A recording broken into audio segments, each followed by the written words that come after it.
आरक्षण पे कोई आपत्ति नहीं है, अभी भी आरक्षण पे कोई आपत्ति नहीं है। आपत्ति जो है वो जनगणना करने के बाद परिसीमन की बात हो, इस पे है। एक सामान्य महिला के नाते तो मुझे इस बात का बिल्कुल दुख है। होना चाहिए, आरक्षण मिलना चाहिए हम महिलाओं को, ताकि महिलाएं और अच्छा कर सके। लेकिन हमारा विपक्ष और राहुल गांधी और उनकी एंटी वुमेन अलायंसेस का जो भरपाई है वो हम सबको भुगतना पड़ा। नमस्कार, आप देख रहे हैं फर्स्ट लुक बिहार और मैं हूं निशा श्री। और आज जैसा कि आप जानते हैं कि 17 अप्रैल को जो नारी वंदन अधिनियम जिस बिल को पास होना था, उस बिल को जो है वो कल वो पास नहीं हो पाया, उसको मत कम मिले। और इसके बाद से जो है वो पूरे मीडिया हाउसेस में दो तरह की जो है वो खींचातानी चल रही है। जो पक्ष है वो ये कह रहा है कि विपक्ष नारियों के साथ में नहीं है। विपक्ष का कहना है कि हम अनैतिक जो बिल है उसको हम पास नहीं होने देना चाहते हैं। जो हमारी मांगे हैं, अगर उन बिंदुओं पर ध्यान दिया जाएगा तभी हम इस पर काम करेंगे। 2023 में ही नारी शक्ति अधिनियम जो है बिल है वो पास हो गया था। फिर ये नया विवाद क्या है, किस बात के लिए इस विवाद को अभी फिर से जोर दिया गया है और अचानक से यह विशेष सत्र बुला करके इसको पास कराने की क्या बात हो गई थी, इस पूरे मामले को जानेंगे आज हम। इसके लिए हमने डिबेट बुलाया है और डिबेट में हमारे लिए स्टूडियो पर उपस्थित हैं कांग्रेस की जूही प्रीतम हैं जो कि महिला सेल की जिला अध्यक्ष हैं। हमारे साथ हैं सोनू मुस्कान जो कि गायिका हैं और डॉक्टर मोनालिसा जो कि भाजपा महिला प्रकोष्ठ की जिला अध्यक्ष हैं। तो हम जूही प्रीतम से ही सबसे पहले ये जानना चाहेंगे कि आखिर ऐसी क्या बात हो गई कि इस अधिनियम को आपका समर्थन, आपकी पार्टी का समर्थन नहीं मिल पाया या विपक्ष का समर्थन नहीं मिला? देखिए, आपके चैनल के माध्यम से मैं बताना चाह रहे हैं कि विपक्ष कभी भी जो महिला आरक्षण बिल है उसके खिलाफ नहीं है। 2023 में 21 सितंबर 2023 को सर्वसम्मति से महिला आरक्षण बिल जो है वो पास हो चुका है, लेकिन उसको किस कारणों से लागू नहीं किया गया। 24 में ही ये हम लोग का लोकसभा इलेक्शन हुआ, उसमें भी लागू नहीं किया गया। और आज अचानक से सत्र बुलाकर और उसको बिल को पास कराने का और लागू कराने के लिए सरकार तैयार है। एक बार जब मान गए थे तो अभी क्या आपत्ति? अभी आपत्ति है, मतलब आरक्षण पे कोई आपत्ति नहीं है, अभी भी आरक्षण पे कोई आपत्ति नहीं है।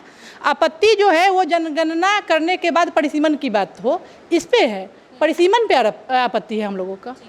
जनगणना हो जाता तो फिर अगर आप कोई नहीं, अभी हम लोगों का 543 सीट जो है उस पर आप आरक्षण दें महिलाओं को, कोई आपत्ति नहीं है, कोई आपत्ति नहीं है। आज के आज आप इस पे लीजिए, सर्वसम्मति से ये बिल पास है। सोनू मुस्कान जी, आपके पास बढ़ते हैं और आपने भी देखा होगा कि किस तरह से जो है इस बिल के ऊपर पूरी बातचीत चली। प्रधानमंत्री ने भी अपना जो है मंतव्य रखा, लेकिन उसके बाद भी ये सर्वसम्मति से पास नहीं हो पाया। आप क्या मानती हैं, क्या ये सही समय था इस बिल को लाने का या फिर गलत हो गया, विपक्ष को साथ दे देना चाहिए था? जैसा कि हम महिला हैं और चाहेंगे कि महिलाओं की उन्नति हो, विकास हो, और जैसे बोला जा रहा है कि महिलाओं को आगे बढ़ाने के लिए, तो कहीं ना कहीं ये दुख तो हमें है कि आरक्षण हमें नहीं मिल पाया।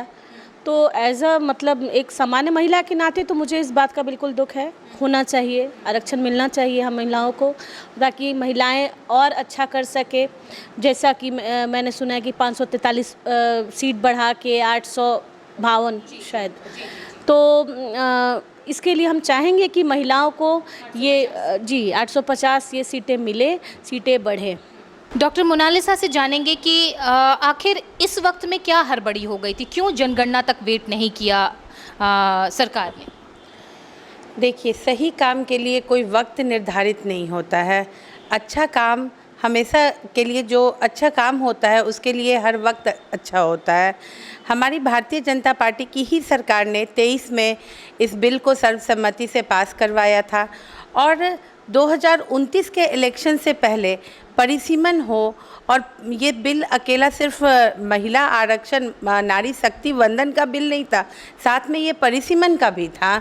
तो परिसीमन हो और हमारी सीटें जो हैं 543 से 850 हो, इसके साथ साथ उसमें महिलाओं को आरक्षण मिले, इसका बिल था। और कल का दिन हमारे लिए एक ऐतिहासिक दिन होने वाला था, आधी आबादी के लिए ऐतिहासिक दिन होने वाला था। लेकिन हमारा विपक्ष और राहुल गांधी और उनकी एंटी वुमेन अलायंसेस का जो भरपाई है वो हम सबको भुगतना पड़ा। ये सिर्फ एक बिल नहीं गिरा है, एक बिल नहीं पास हुआ है, ये महिलाओं के सपनों, महिलाओं के स्वावलंबन और महिलाओं के संघर्ष पर आघात हुआ है। जनगणना होने तक इंतजार करने में क्या दिक्कत थी? देखिए, जनगणना में क्या निकल कर आता, महिलाएं तो आधी आबादी हैं, महिलाएं तो आधी आबादी हैं। हम कहते हैं कि महिला आधी आबादी है। जनगणना से हम क्या साबित कर लेते? इसमें जनगणना से हम क्या साबित कर लेते? जनगणना होता तो कितना फॉरवर्ड है, कितना बैकवर्ड है, कितना ओबीसी है, कितना, इस बिल से तो इसको कोई मतलब ही नहीं है। इस बिल से तो मतलब है महिलाओं को, और महिलाएं हमारी आधी आबादी हैं। ठीक है, चलिए तो इस पे प्रतिक्रिया ले लेते हैं हम जूही प्रीतम, जो कांग्रेस की हैं और लगातार जो विपक्ष के ऊपर आरोप लग रहे हैं। विपक्ष कह रहा है कि जनगणना हो जाता तब हम जा कर के इसके ऊपर ये इस बिल को स्वीकार कर लेते। और उनका जो, जैसा आपने डॉक्टर मोनालिसा को अभी सुना कि उनका कहना है कि आधी आबादी है, इसमें जनसंख्या की क्या बात है, क्या कहेंगे? देखिए, जैसा वो बोल रही हैं, विपक्ष कभी भी महिला जो आरक्षण बिल है वो ऑलरेडी वो पास हो चुका है और समर्थन दिया है विपक्ष ने। जनगणना और परिसीमन के खिलाफ हैं हम लोग, और जनगणना परिसीमन के खिलाफ इसलिए नहीं है कि नहीं हो। हम लोग 2011 का जो जनगणना हुआ उस पे परिसीमन के खिलाफ हैं। फिर आप अभी 543 जो सीट है उसमें आप 33% महिलाओं को दे दीजिए और जनगणना कराइए, परिसीमन कीजिए। फिर आपका 2029 में ये है इलेक्शन है, उस समय आप परिसीमन कीजिए और सीट बढ़ाइए, कोई आपत्ति नहीं है। लेकिन अभी आपत्ति है क्योंकि 543 है, उसी में आप 33% पे पास हुआ था और उसी बात पे रहे। पक्ष का ये कहना है कि अगर अभी हमने ये बिल पास नहीं किया और जनगणना तक का इंतज़ार किया 26-27 का, तो इसमें समय लगेगा और 29 तक में ये अप्लाई नहीं कर पाएंगे, इसलिए वो ये जल्दी करना चाहते हैं। क्या बिगड़ जाएगा इससे? कुछ नहीं बिगड़ेगा। SIR आपका 3 महीने में हो सकता है, इलेक्शन से 3 महीने पहले आप ला सकते हैं। तो अभी तो 3 साल है हम जनगणना और परिसीमन के लिए, तो इतनी जल्दीबाजी क्यों फिर? चलिए इस पे प्रतिक्रिया ले लेते हैं। सोनू मुस्कान, जैसा कि अभी कांग्रेस की जो हैं जिला अध्यक्ष, उनका कहना है कि 3 महीने के अंदर, 1 महीने के अंदर SIR हो सकता है, तो आखिर जनगणना के लिए इतना टाल मटोल? जनगणना तो अब देखिए अगले महीने से हमारे बिहार में ही शुरू होने जा रहा है। अगले मतलब सभी जगह पूरे भारत में शुरू हो गया है, उसकी ट्रेनिंग भी चल रही है और अपने बिहार में ही, और स्वगणना भी आज से 17 से स्टार्ट हो गया है। तो ये किया जा सकता है, इतना भी हार्ड नहीं है बिल्कुल। और मुझे लगता है जब बिहार जैसी जगह पे अगर 1 महीने में किया जा सकता है, और भी जगह किया जा सकता है इसको। मतलब कि विपक्ष की जो मांग है उसको मान करके भी इस काम को किया जा सकता था। डॉक्टर मोनालिसा, जवाब दीजिए विपक्ष का, जो कि जूही प्रीतम जी ने कहा कि SIR तो आप 1 महीने में कर लेते हैं, जनगणना में तो अभी इतना समय बाकी है, फिर इतनी हड़बड़ाहट क्यों? देखिए, मैं बार बार कह रही हूँ कि जो काम जब होना होता है तब हो जाता है। इसमें कोई इतनी बड़ी बात नहीं है, इसमें इतना संघर्ष की ज़रूरत नहीं है। आप अपने ही द्वारा समर्थन दिए गए बिल को खुद ही समर्थन वापस ले रहे हैं। ये तो आपकी दोहरी नीति है।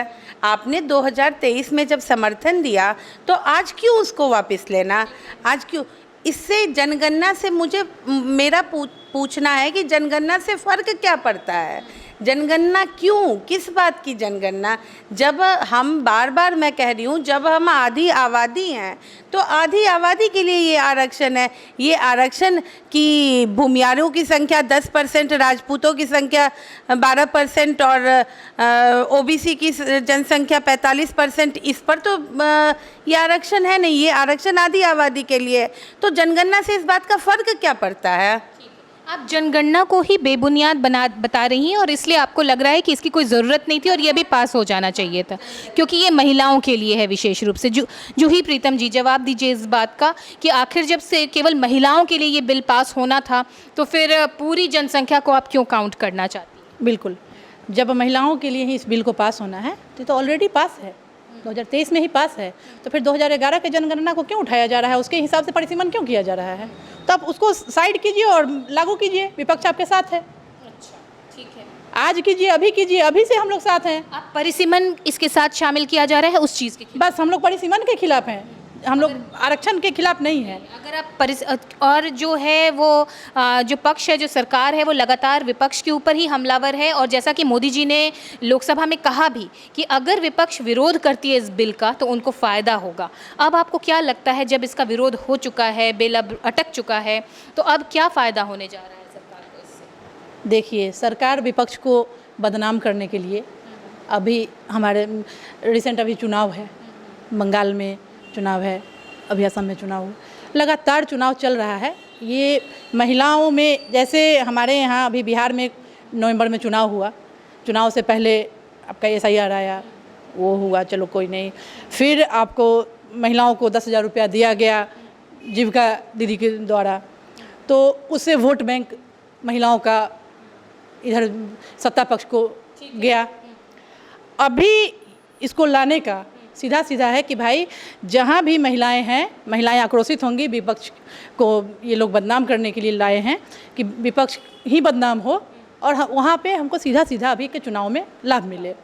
ठीक है, सोनू मुस्कान जी, क्या लगता है आपको, जैसे कि हमारे प्रधानमंत्री ने भी कहा था कि अगर इस बिल का विरोध विपक्ष करती है तो इसका फ़ायदा सीधे जो है वो सत्ताधारी पार्टी को होगा, आप मानती हैं इस बात? देखिए, मैं ये कहना चाहती हूँ कि अगर आपको इससे मतलब आप चाह रहे हैं तो फिर इसको आपने मतलब समर्थन क्यों नहीं दिया, है ना? मैं किसी पर्टिकुलर उसके लिए नहीं कह रही हूँ, लेकिन पार्टी विशेष के लिए नहीं कहना चाहती। मैं ये बोल रही हूँ कि अगर आप सच में चाहते हैं कि हमारा विकास हो तो फिर आपको समर्थन देना चाहिए, चाहे आप पक्ष के हों या विपक्ष के हों, है ना?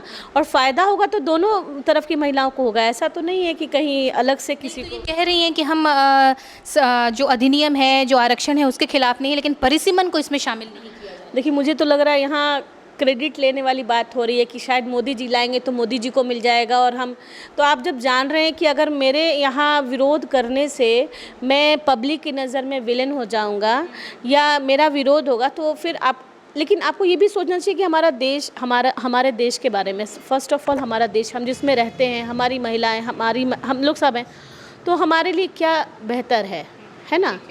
यहाँ तो बात हो गई है कि नहीं, ये जो भी बोलेंगे हम इनके विरोध में बोलेंगे, फिर इधर हो गया कि ये जो भी बोलेंगे हम इनके विरोध में बोलेंगे, है ना?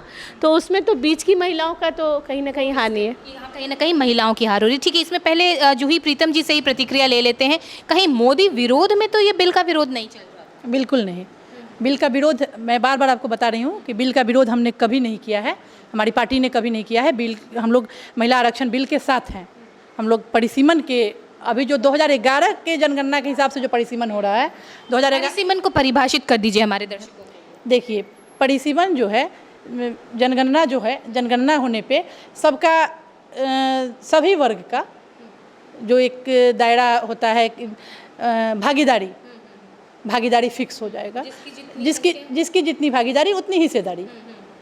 तो अगर आपको सिर्फ महिलाओं को ध्यान में रख के लागू करना है तो आप 543 पे इसको दे दीजिए, और जब जनगणना कराइए, 2011 से 15 साल हो गया, 15 साल में किसकी जनगणना, जनसंख्या कितनी है, 15 साल में एक अच्छा खासा जनरेशन, दशक बीत गया, गैप है।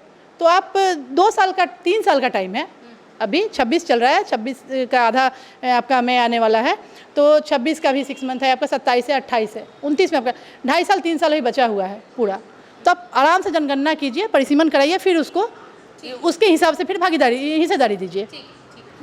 तो एक फाइनल प्रतिक्रिया ले लेते हैं डॉक्टर मोनालिसा से, और उनसे जानते हैं कि आखिर क्या दिक्कत है, अगर अभी परिसीमन नहीं होता, केवल आरक्षण बिल ही को ही लेकर के आते, तो इसमें क्या समस्या हो जाती? हमारा मुजफ्फरपुर का भी लोकसभा देखें तो उसका भी परिसीमन बहुत, मतलब उसका भी क्षेत्रफल बहुत बड़ा है, तो परिसीमन क्षेत्रफल के आधार पर भी होगा, और क्षेत्रफल बटेंगे जिसके आधार पे मुजफ्फरपुर लोकसभा में 2 से 3 लोकसभा हो जाएगा, और विधानसभा में जो 11 विधानसभा है हमारे, वो 15-16 विधानसभा हो जाएंगे।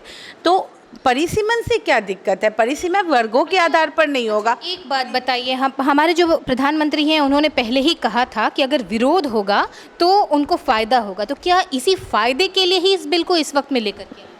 देखिए, भारतीय जनता पार्टी की जो संस्कृति है वो संस्कृति किसी की लकीर को छोटा करने की संस्कृति नहीं है। वो अपनी लकीर बड़ा करने पर हम विश्वास रखते हैं, हम दूसरों की लकीर छोटी करने पर विश्वास नहीं रखते। हम कांग्रेस को बिल्कुल बदनाम नहीं करना चाहते, क्योंकि विपक्ष, लोकतंत्र में विपक्ष भी उतना ही ज़रूरी है जितना जो शासन कर रहे हैं वो ज़रूरी हैं। तो हम बिल्कुल नहीं उनकी लकीर को छोटा करना चाहते हैं। हमारी अपनी सोच है, अपनी पहल है, और भारतीय जनता पार्टी ने जो भी योजनाएं लेकर आए वो नारी के सम्मान के लिए, नारी के उत्थान के लिए, नारी के स्वावलंबन के लिए लेकर आए। यहाँ पर कोई ऐसी मंशा नहीं है कि हम उसको उसके फ़ायदे के लिए, उसके नुकसान के लिए। अच्छा बताइए, आप उज्ज्वला योजना दिया गया या स्वच्छ भारत योजना दिया गया, उसमें किसका फ़ायदा था? सिर्फ महिलाओं का फ़ायदा था। साक्षरता मिशन दिया गया, किसका फ़ायदा? लेकिन इसमें प्रधानमंत्री जी ने कुछ, ठीक है हम प्रतिक्रिया ले लेते हैं जूही प्रीतम जी से, क्योंकि प्रधानमंत्री जी ने खुद ही कहा है कि अगर विरोध होगा तो फ़ायदा उनको होगा। तो क्या फ़ायदा देने जा रहे हैं अब आप प्रधानमंत्री जी? तो सीधा सीधा जो उन लोग का इल्ज़ाम है वो विपक्ष पे है। तो विपक्ष कहीं भी अभी तक अड़चन नहीं बना महिला आरक्षण बिल लागू करने में। ठीक है, ठीक है। और हम लोग आज और अभी हम लोग खुद राजभवन का घेराव किए थे 33% आरक्षण लागू करने के लिए। और अगर आधी आबादी की बात है, आधी आबादी को, उनको अगर आधी आबादी को ध्यान में रख के आरक्षण देना है तो आज और अभी देना। ठीक है, ठीक है। चलिए, तो हम आप सबकी बात को समझ गए, और जो भी बातों से निकलकर एक बात आई है कि कहीं ना कहीं जो प्रधानमंत्री ने पहले ही एक संदेश दे दिया था, और जैसे कि प्रियंका गांधी जो विपक्ष की नेता हैं, उन्होंने भी कहीं ना कहीं ये बात कह दी थी कि चाणक्य भी अगर आज के ज़माने में आ जाएं तो भाजपा की राजनीति के सामने वो शायद नतमस्तक हो जाएं। और जिस तरह से प्रधानमंत्री का जो स्टेटमेंट आया था इस बिल को पास होने से पूर्व, जो चर्चा चल रही थी चुनाव होने से पूर्व, कहीं ना कहीं वो इस बात को प्रमाणित करती है कि इसको लाया ही इस नीति से गया था कि विपक्ष इसकी जो छवि है वो धूमिल हो, और इसका फ़ायदा जो है वो वर्तमान आने वाले जो राज्यों के चुनाव हैं उसमें फ़ायदा हो एनडीए को। तो इसी पॉइंट पर जो है इस चर्चा को यहीं पर देते हैं विराम। हमारे मेहमानों को देते हैं बहुत बहुत धन्यवाद कि उन्होंने अपना समय हमें दिया, और इसी के साथ इस चर्चा को यहीं पर देते हैं विराम। आप बने रहिएगा हमारे साथ। आपके क्या ओपिनियन है ज़रूर कमेंट बॉक्स में लिख के बताइएगा। अभी के लिए दीजिए इजाज़त। आप देख रहे थे फर्स्ट लुक बिहार। धन्यवाद।